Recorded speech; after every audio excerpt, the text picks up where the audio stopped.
지명이든 인명이든 내용상으로도 심지어 킹제임스 버전보다 잘 번역됐어요. 그리고 이 한글 개혁 성경을 선교사님들이 또한 영국 성서공회가, 미국 성서공회가, 스코틀랜드 성서공회 세 개가 관여하고 선교사님들과 함께 공인 번역 성경을 내려고 위원회를 만들어가지고 1900년 초에 다시 본격적으로 번역해서 한 6년 이상의 시간이 걸려서 1910년에 먼저 성경이 완간이 됩니다. 구약과 신약. 그리고 다시 이 성경을 이제 차근차근히, 당장은 지금 신구약 성경이 번역이 완성되는 게 중요한 거예요. 그래야지만이 복음을 더 깊이 전하고 하나님을 증거할 수 있거든요. 신구약 성경이 다 완성돼야지. 번역이 완성돼야 돼. 이게 어느 선교지에 가든지 제일 중요한 것은 성서공회입니다. 성경을 어떻게 번역하고 보급할 수 있을 것이냐. 어떠한 번역 원칙에 따라서 성경을 번역할 것이냐. 모든 성경은 다 성서공회가 추구하는 것은 전 세계 155개의 성서공회가 있습니다.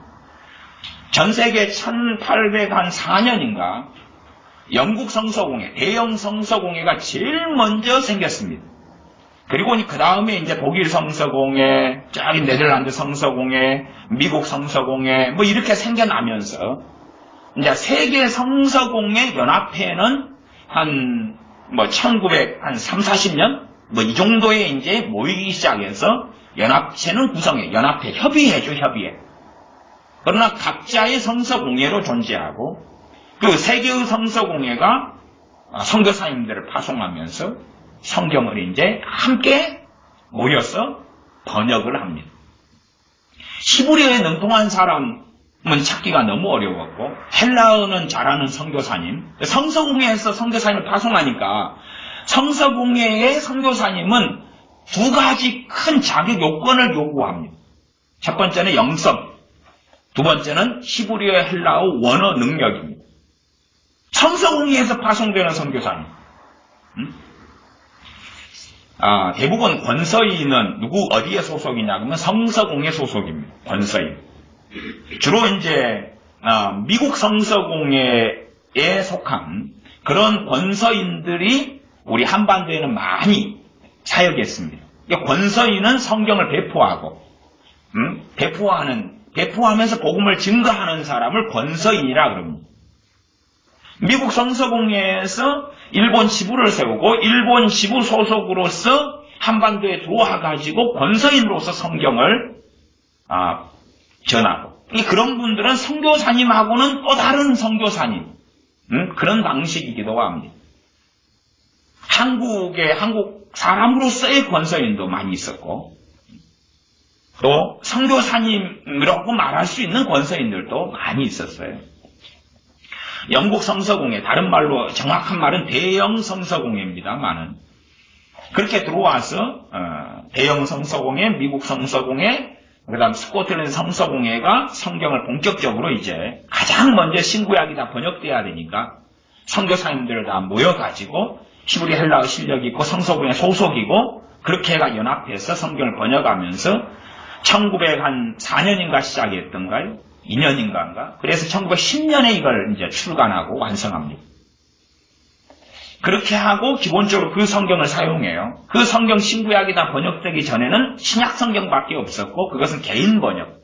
우리가 아시다시피 로스역이라 그러죠. 로스. 중국에서 사역했던 로스 선교사님이 이제 번역을 해요. 자기의 매제되는 선교사님하고.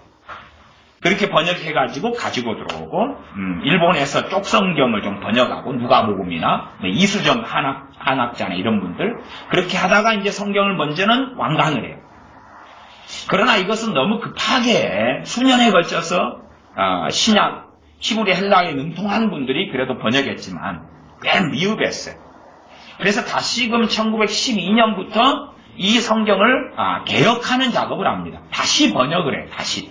차근차근히 히브리 헬라어 원어에 근거해서 차근차근 다시 번역하는데 이것이 완성되는 것이 1912년 시작해가지고 1937년에 끝나요.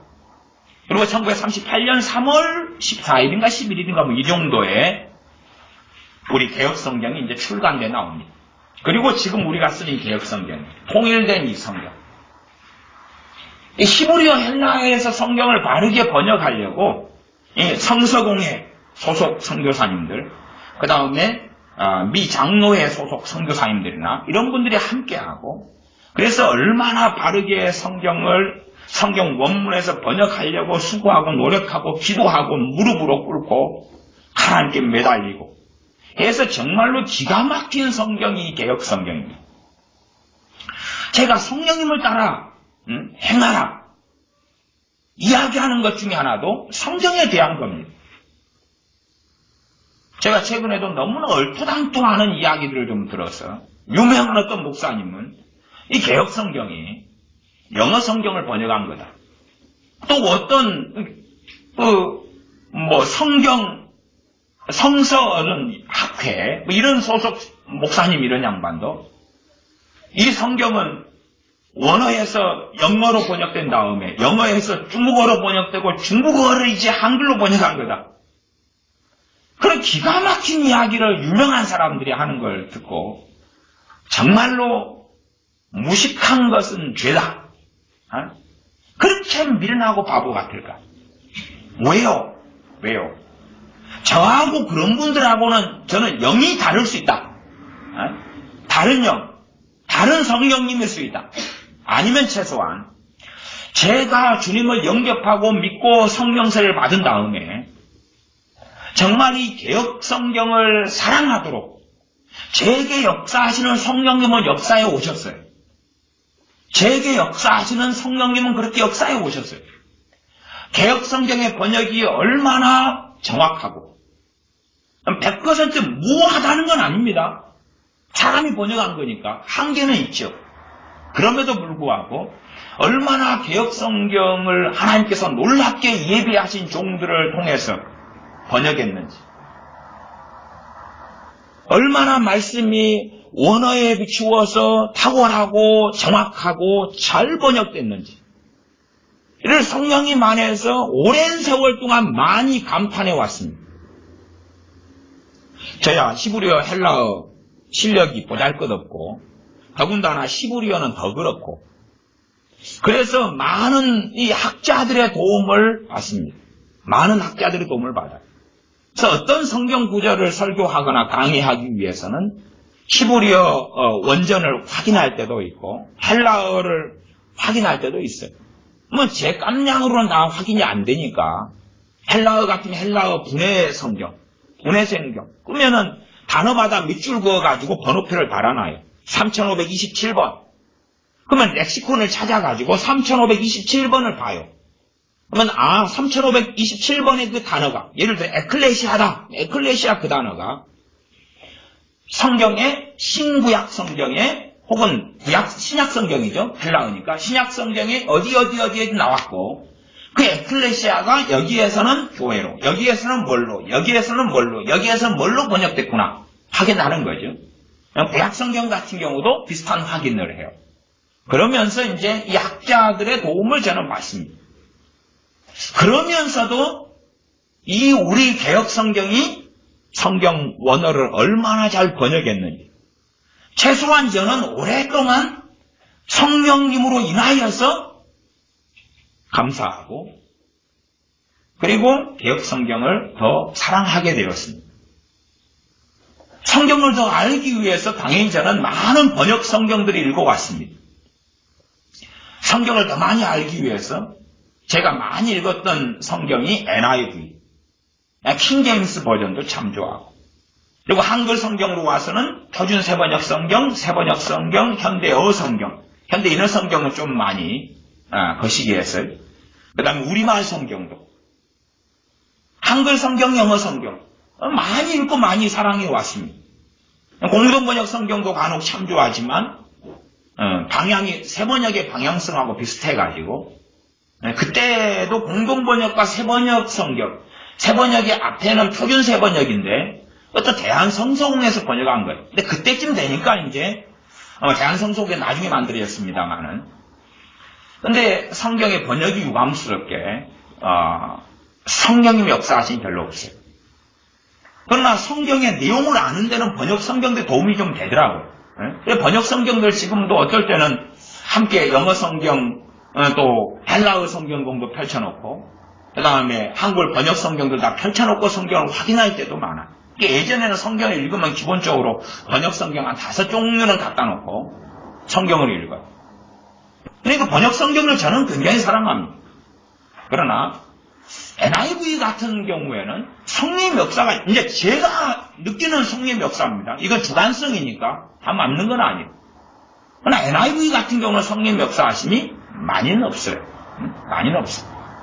근데 개혁 성경은 정말로 바르고 좋게 잘 번역돼서 하나님께서 준비하신 유태인으로서 러시아에 살았던 유태인으로서 알렉산더 피터스 선교사님 같은 분을 준비해 놓으셔서 구약 성경의 히브리어를 정말로 잘 번역하도록 이분이 참여해서 1910년까지 성경 왕관 구약이 번역되는데 함께 번역위원으로 참여했고 그리고 1926년도부터 38년에 다시 개혁 성경이 나올 때까지 이분이 구약은 책임을 지고 이 개혁위원들과 함께 성경을 마무리를 다시 지었고 유태인이 예수님을 믿으면서 개종을 하게 될 때는 성을 버려야 됩니다. 그래서 자기에게 복음을 전해준 일본에서 만났던 이 화란 선교사님의 성을 따라서 피터스라고 자기 개명합니다. 지금도 그 개명 전에 성이 뭔지를 모릅니다. 알렉산더스 피터스 선교사님 같은 유태인을 준비해놔서 어릴 때부터 히브리어를 읽고 히브리어로 성경을 암송하고 히브리어 시편을 암송하고 히브리어, 라틴어, 히라버, 헬라어, 성경 고대어, 독일어, 러시아어 그런 언어들에 능통한 사람을 그리고 일본어, 영어, 한글, 한국어까지 그런 능통한 주계종을 준비해서 정말로 23살의 이 유태인 청년이 돈을 벌기 위해서 이리저리 가려고 하는데 하나님의 섭리로 막고 막으셔가지고 일본에서 주님을 만나고 영접하게 하시고 1895년에 권서인으로 한국으로 하나님께서 보내시는 겁니다. 미국 성서공회 소속의 권서인으로 성경을 보급하고 전하는 것을 95년부터 99년까지 합니다. 도중에 영국 대형 성서공회로 한번 옮겨서 부총무의를 하고 그러지만은 한 95년부터 99년까지 권서인을 합니다. 그리고 이제 1900년에 미국으로 가서 신학을 하고 목사 안수 받고 다시 들어와가지고 성경, 구약 성경을 번역하는 일에 미 장로회 소속 선교사님으로 참여하죠. 그리고 나중에 26년부터는 본격적으로 이제 다시 성경을 개혁하는 작업에 참여해서 12년이에요. 12년. 유대인을 하나님이 준비해 놓으신 거예요. 유대인을. 영어도 나중에 배우고 돈 벌려고 한국어는 권서인으로 와가지고 배우고 이런 사람. 그래서 이 개혁 성경이 얼마나 성경을 읽고 읽으면 읽을수록 처음 읽을 때는 그랬습니다. 읽고 몇 년 지난 다음에는 NIV가 더 좋고 새번역 성경이 더 좋고 때로는 현대어 성경이 더 좋고 그랬다 그 말이에요.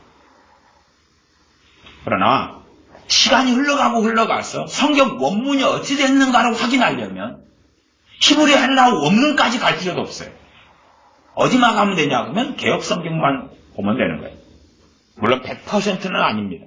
그러나 개혁 성경의 번역 원칙, 특별히 대영 성서공회의 번역 원칙에 따라서 개혁 성경이 번역이 됐는데 그 번역 원칙은 직역 축자적 번역입니다. 다시 말하면 성경의 원어의 의미와 뜻을 개념을 그대로 살린 번역을 해라. 거기에 동의하지 않으면 대형 성서공회 속에서 성경 번역에 참여하지 못한다. 그래서 이 자유번역을 선택했던 게일 선교사님 같은 경우는 결국은 성경을 개혁하는 작업을 하다가 1912년에는 그냥 혼자 떠납니다. 그리고 게일 성경 번역을 자기 혼자 1925년에 내요. 그러나 그 성경은 사라져버렸어요. 물론 찰필로 썼던 그 원고는 뭐 서울의 연동교회인가요? 뭐 거기에 이제 딸이 개일성경 그 찰필로 쓴 이 번역한 것을 기증해가지고 보관은 하고 있고 전신하고 있는 걸로 압니다만은. 그러나 개일성경 번역은 그 의역, 자유번역을 사용했던 그것은 지금 없잖아. 하나님께서 개혁성경을 번역해서 그래서 시간이 갈수록 얼마나 이 번역이 지금 우리가 읽기에는 좀 젊은 세대가 읽기에는 이 번역이 좀 어려울 수도 있고 말하자면 한문 중심으로 했죠. 그렇죠? 그러니까 고어라고 느낄 수도 있고 그래서 어려운 단어들이 있게끔 느껴져도 그 깊은 의미를 이렇게 한글이 상용화되지 않은 시대에 또 한글의 체계화가 별로 안 돼 있고 한문 중심인 시대에 얼마나 잘 번역했는지 모른다 그 말. 한 1970년대만 해도 얼마나 한문을 많이 썼는지 모릅니다. 신문도 한문이 같이 나오고 대학 서재, 대학 책도 한문을 다 넣어가지고 해서 대학 교재가 들어갔을 때도 이 대학 전공서적 읽는 것이 어려웠어요. 왜냐하면 한문으로 돼 있으니까 도대체 이게 내가 한문을 배우는 대학생인지 교과서 읽기도 어려웠다고 말이에요. 대학생 때도. 모르는 한문들이 자주 나오니까. 그런 세대. 뭐 우리가 축의금 내려면 한문으로 써야지만이 되는 거죠. 축의금을 한문으로 멋지게 쓰고 부의금을 쓰고 그렇게 해야지만 인정받는 세대가 우리 1970년, 80년대 뭐 중반까지도 그렇게 갔어요. 최소한 1990년 넘어서까지는 이어졌죠. 그런 판국인데 1990년 정도까지는 됐다고 말이죠.